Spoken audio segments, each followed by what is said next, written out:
Queridos amigos Luz do Mundo e Sal da Terra, bom dia, boa tarde, boa noite. Meu nome é Dario Bueno e também sou conhecido como Burro.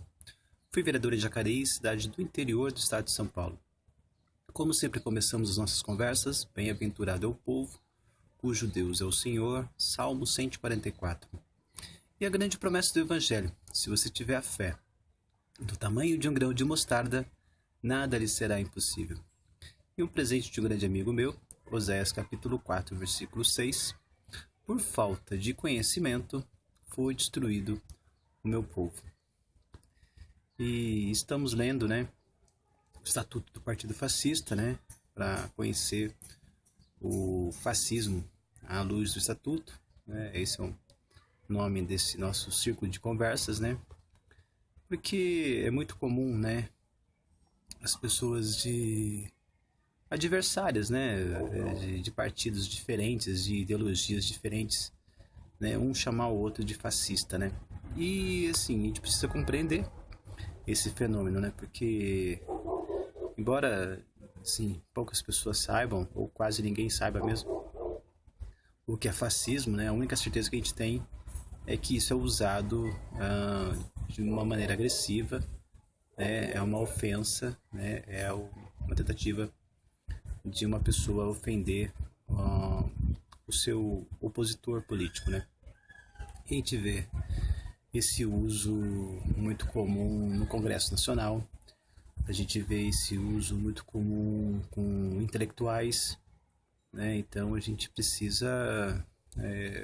ter um mínimo de boa vontade e dedicar parte do nosso tempo para procurar compreender, E aí, nós já lemos 5 artigos, Desses artigos aí a gente vê que é muito presente a figura do Dutti, E a gente viu que o fascismo, o partido fascista é muito organizado, Então tem a figura do Dutti, tem a grande participação, a adesão da milícia, E assim... E tem, eles dedicados num projeto da recente unificação da Itália, Tanto é que o emblema do Partido Nacional Fascista é o fascio litório, que é o que dá o nome ao Partido Fascista, E o fascio a gente já conversou, que é o machado, símbolo de poder máximo na Roma Antiga.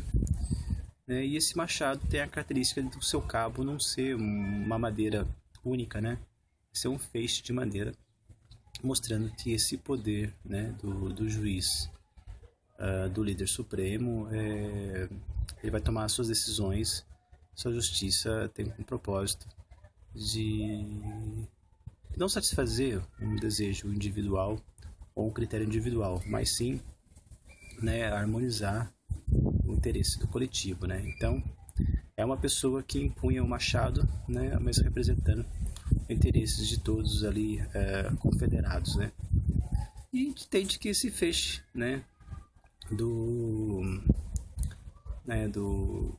fascio, do emblema do Partido Fascista, representa os vários povos, que estão ali dedicados em formar uma Itália recente, E isso, todo esse esforço também passa pelo idioma, que foi adotado, o idioma, no qual foi escrito a Divina Comédia de Dante, que é o toscano, Dante como toscano, ele foi ousado no seu tempo, em vez de escrever em latim, como era a praxe, dos grandes escritores, ele escreveu no dialeto comum, da sua província, que era a Toscana.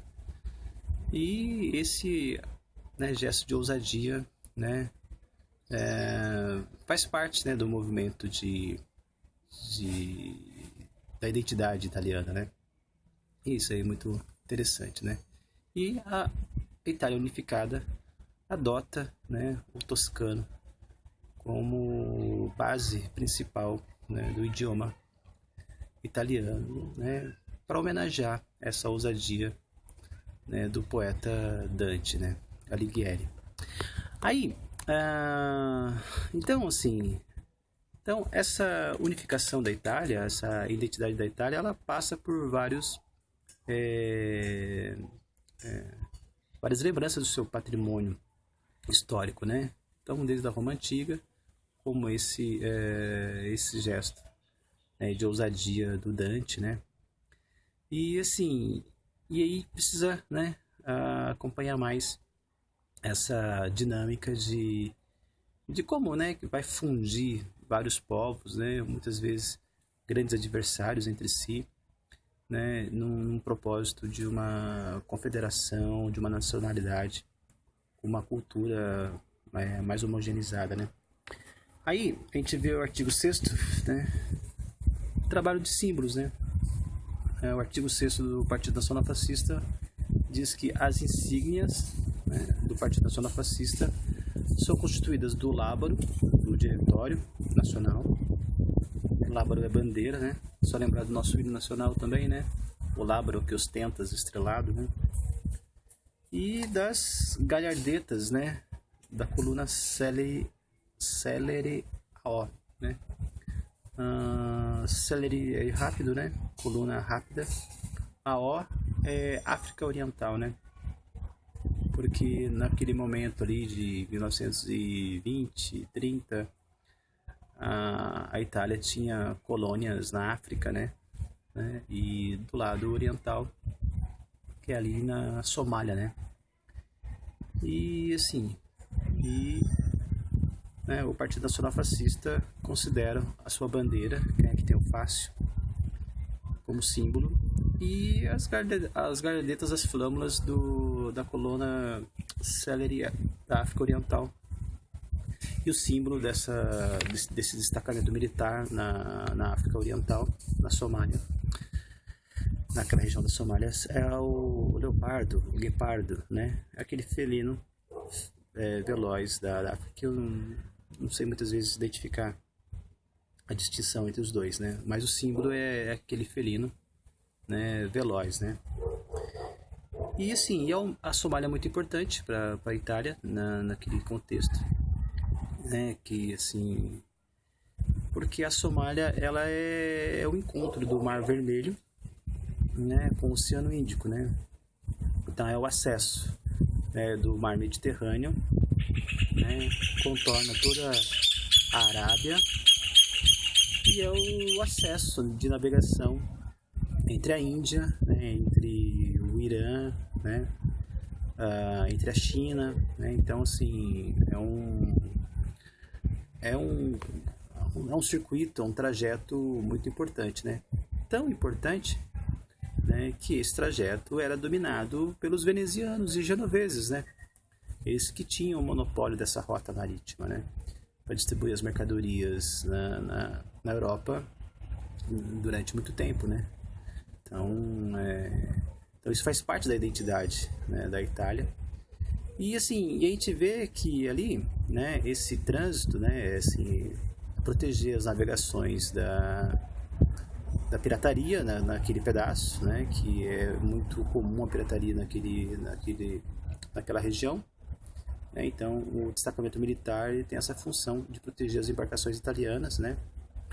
Mas isso também despertou o receio de outras potências marítimas, né? No caso da Inglaterra. A Inglaterra também não queria que a Itália tivesse esse domínio, né, dessa rota, pudesse impor, né, condições e exigir, né, assim, várias coisas em função de controlar essa rota, né? E aí a gente falou que a dificuldade da unificação, né, da Itália, né, assim, era muito recente, né? Tinha a Primeira Guerra Mundial, que atrasou esse processo de unificação, por mais que a Itália, né, tenha assim, o prestígio de ter desmobilizado o exército austro-húngaro, né, ter esse prestígio de ter desmantelado o grande império austro-húngaro, mas a Itália também teve um saldo também de muitos mutilados, muitos feridos, né, um custo muito alto. Né? Então, assim, isso também atrasou. O que atrasou também a unificação da Itália também são as ideologias diversas, né, no seu interior, né? Muitos anarquistas, né, são italianos, né? Muitos socialistas, comunistas são italianos, né? Então, isso também dificultou um pouco a unificação, porque o movimento nacional pretende unir e os anarquistas não querem aceitar uma liderança única, né? Os nacionalistas querem unir, mas os comunistas querem que a Itália pertença a uma comunidade internacional, né? Então, assim, é uma coisa bastante tensa, né? Muito confusa, né? Então, esses empecilhos, essas divergências ideológicas no interior da Itália tornava a Itália frágil, né, para as questões internacionais. Fora isso, tinha os adversários internacionais, né, porque o Império Britânico, né, não queria, né, dividir o seu poderio com outros estados, né.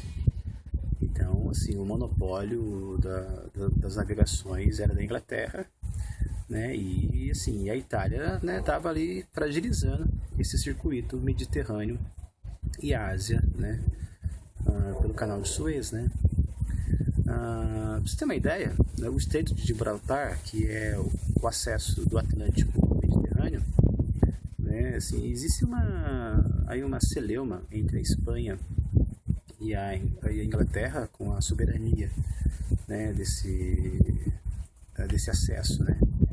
Então, assim, é uma coisa também bastante tensa também, né. Então, conhecendo